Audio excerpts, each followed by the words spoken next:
mengenai Pilkada serentak 2020 dilakukan secara e-voting, namun sejumlah permasalahan muncul saat proses rekapitulasi suara dan pasca pencoblosan.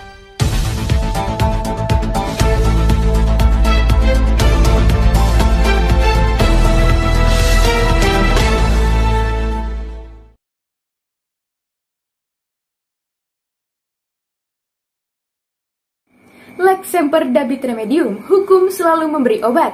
Ketika pemilu dan pilkada akan dilaksanakan secara serentak, akan menimbulkan beban penyelenggaraan yang tidak proporsional. Namun, e-voting bukanlah solusi bagi permasalahan utama dalam sistem pemilu dan pilkada di Indonesia. Justru hanya akan melahirkan permasalahan baru. Salam sejahtera untuk kita semua, Dewan Juri yang terhormat, serta para pemerhati hukum yang bermartabat. Perkenalkan kami dari tim Kerajaan Kalling, saya Gusti Faza selaku pembicara pertama, yang mana dalam kesempatan kali ini, tim kami berdiri pada tataran yang menolak mosi perdebatan terkait penggunaan e-voting dalam pemilu dan pilkada serentak. Adapun tujuan kami sangat jelas, Dewan Juri yang terhormat, yakni demi terciptanya pemilu dan pilkada yang proporsional dengan tetap memperhatikan progresivitas dalam demokrasi. Dalam konteks perdebatan kali ini, e-voting adalah metode pemungutan suara berbasis elektronik yang digunakan dalam suatu pemilihan. Merujuk pada pendapat Profesor Mokhtar Kusuma Atmaja, bahwasanya hukum dijadikan sebagai sarana pembangunan untuk mencapai cita-cita bangsa sebagaimana dalam pembukaan Undang-Undang Dasar 1945. Kami pun mengamini bahwasanya Indonesia adalah negara yang menjunjung tinggi demokrasi dengan hadirnya penyelenggaraan pemilu dan pilkada yang melibatkan partisipasi masyarakat secara aktif sesuai sila keempat Pancasila.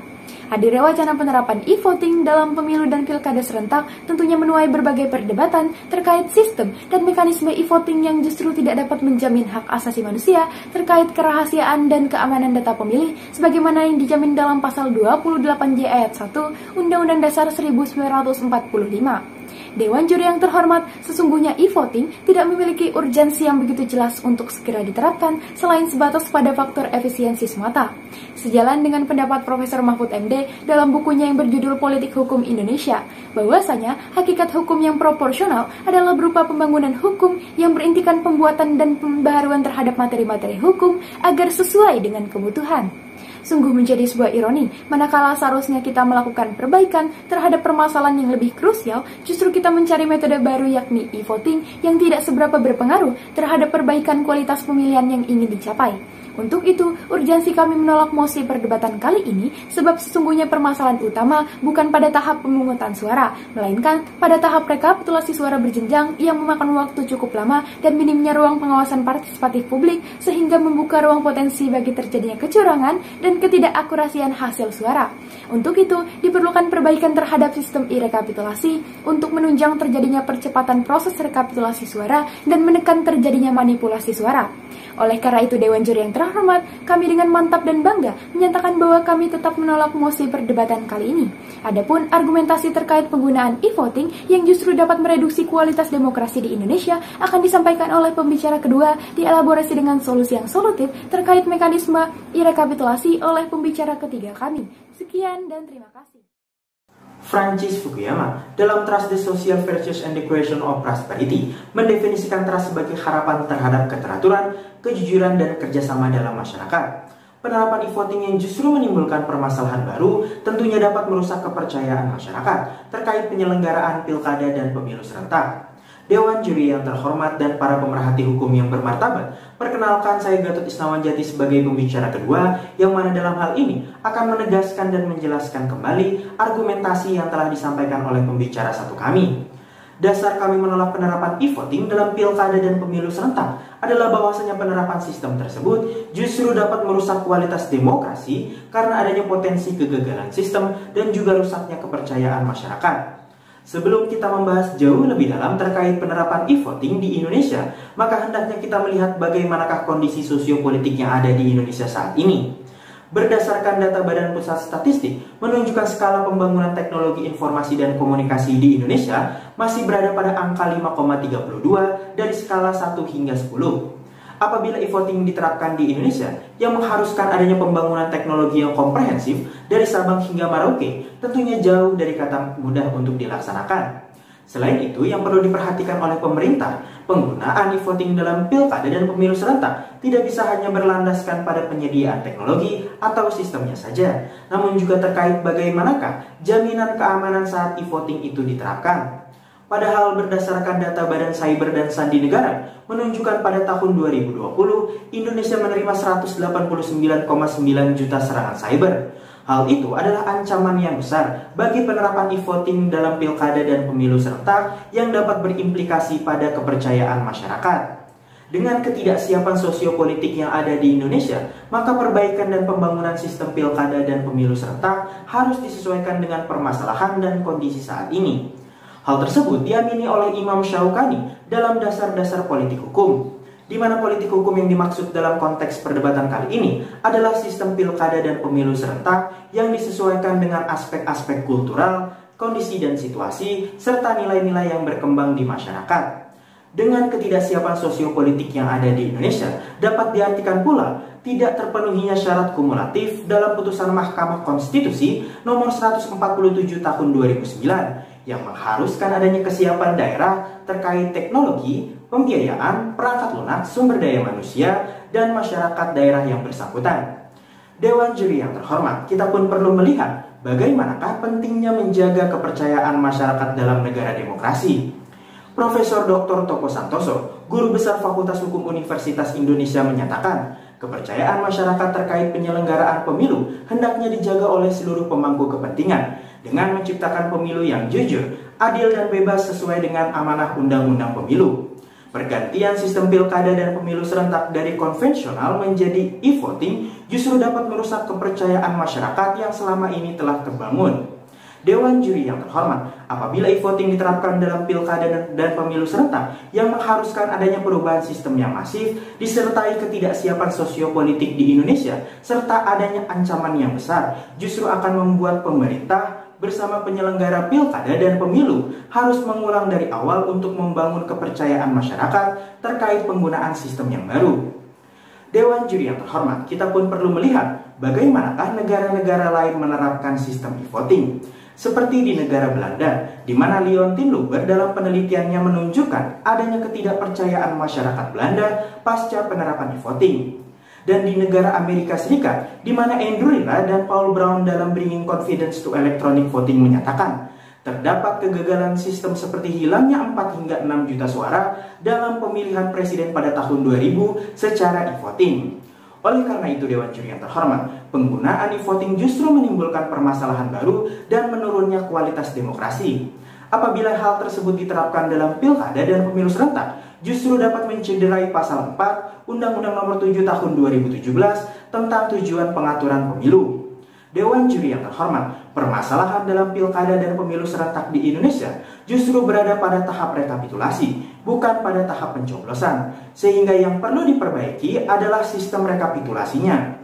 Maka tidak ada urgensi Dewan Juri yang terhormat untuk menerapkan e-voting dalam pilkada dan pemilu serentak.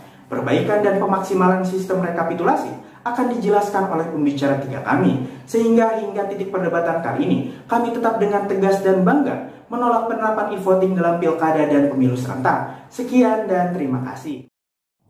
Lex regicit superflua pugnantia incongrua. Hukum menolak hal yang bertentangan dan tidak layak.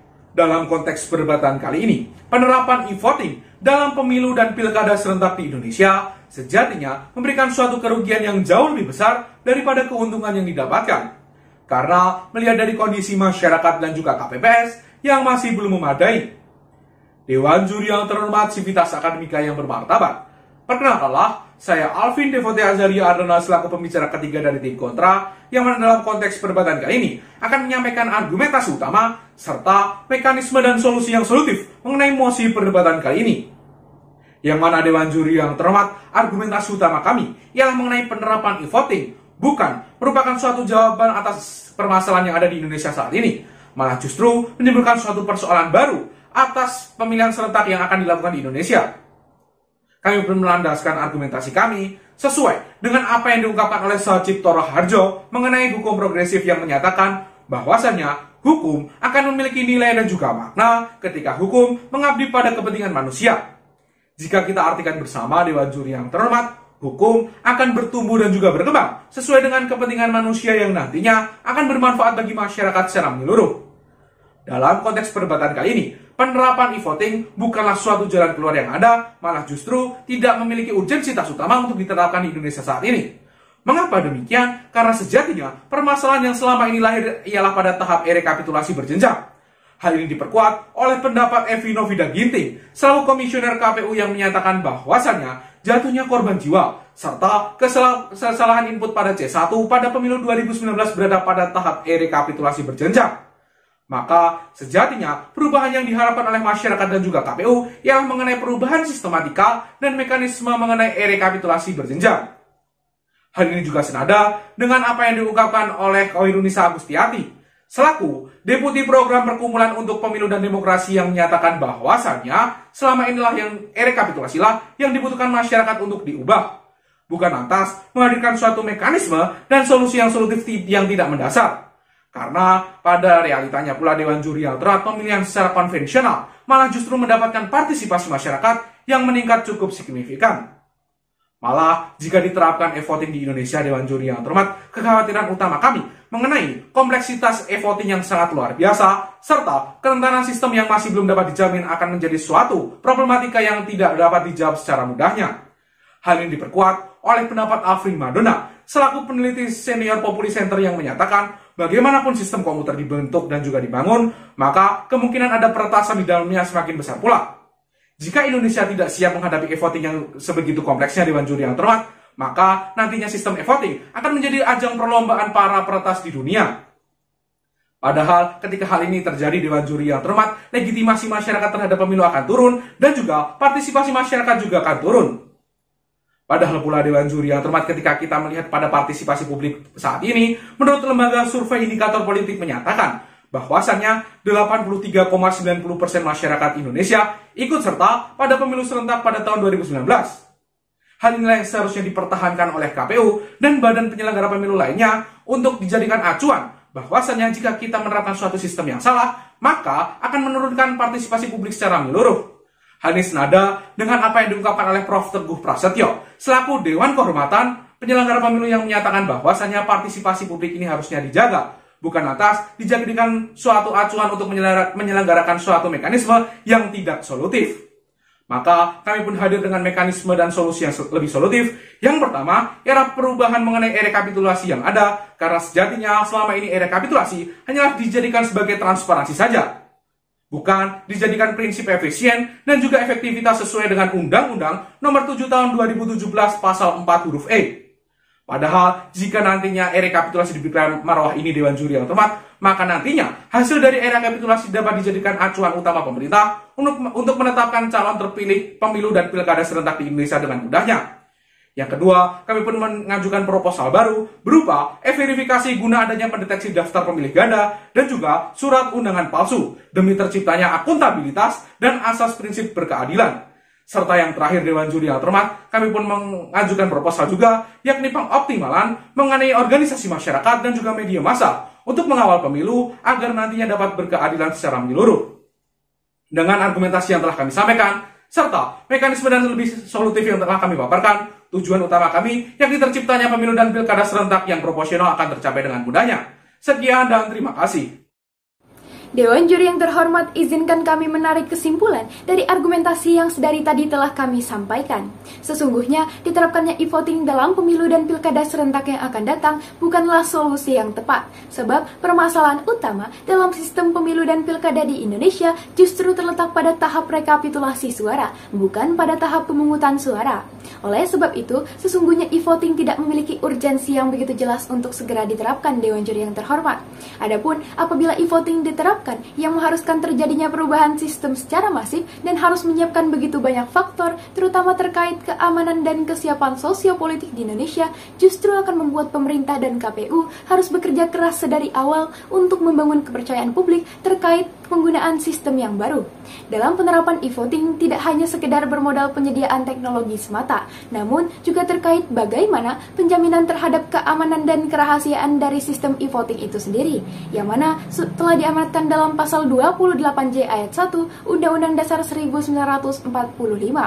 Adapun dalam hal ini, Indonesia masih jauh dari kata mampu untuk dapat memenuhi persyaratan diterapkannya e-voting tersebut. Oleh karena itu, tim kami menawarkan 3 solusi utama. Yang pertama, menerapkan e-rekapitulasi dalam pemilihan kepala daerah dan pemilihan umum secara terstruktur dengan tetap memperhatikan berbagai aspek masyarakat untuk mewujudkan pemilu dan pilkada yang efisien dan efektif. Lalu yang kedua, melakukan pemutakhiran terhadap para saksi pemilihan dengan menerapkan e-verifikasi untuk mengidentifikasi adanya surat undangan pemilihan yang palsu guna menciptakan asas transparansi dan akuntabilitas dalam pesta demokrasi di Indonesia. Lalu yang ketiga, pengikutsertaan infrastruktur politik lainnya seperti organisasi masyarakat sipil dan media massa guna mengawal pemilu dan pilkada yang berkeadilan. Oleh karena itu, kami mengajak Dewan Juri sekalian untuk berdiri bersama kami pada posisi yang menolak diberlakukannya penggunaan e-voting dalam pemilu dan pilkada serentak. Sekian dan terima kasih.